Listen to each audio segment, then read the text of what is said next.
ભાઈબંધ બધાને એકાદો તો એવો હોય જ જે હાજર હોય ત્યારે એની બહુ મજાક બને, પણ એ ના હોય તો એના વગર કોઈને ના ગમે.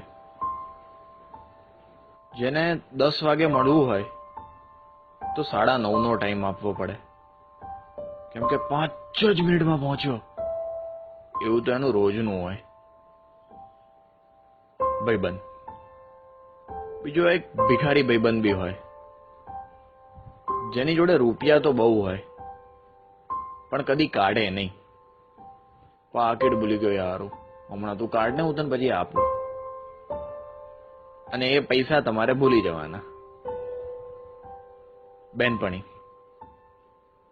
દરેક જગ્યા પર એક રોતડી તો હોય જ, જેને હાલ જ બ્રેકઅપ થયું હોય અને રોઈ રોઈને બધાની મેથી માર્યા કરે.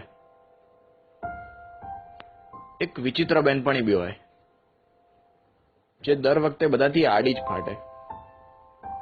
જ્યારે બધા તૈયાર હોય ત્યારે એના જ નખરા હોય.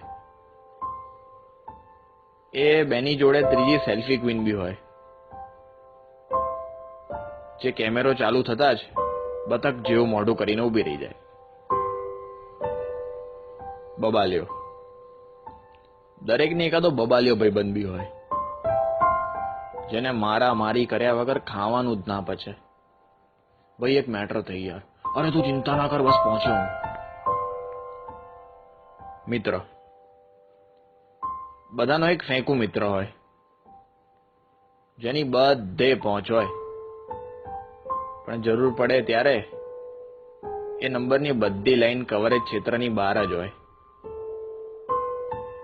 બધે એક એવો ભાઈબંધ બી હોય, જે બહારથી જેટલો સીધો સાદો ને ભોળો લાગે, અંદરથી એટલો જ છાણો હોય. હજી એક વિકૃત બી બધે મળી રહે, જે બોલવાનું ચાલુ કરે એટલે એને કંટ્રોલ કરવો અઘરો પડી જાય. અરે ક્યારેક તો એની વાત સાંભળીને આપણને શરમ આવી જાય.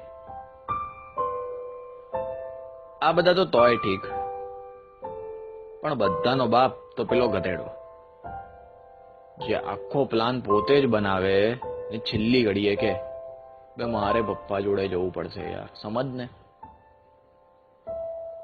ભલે રોજે રોજ હેરાન કરે, ભલે બે મતલબની બકવાસ કર્યા જ કરે, ભલે કાયમ આડો ફાટે,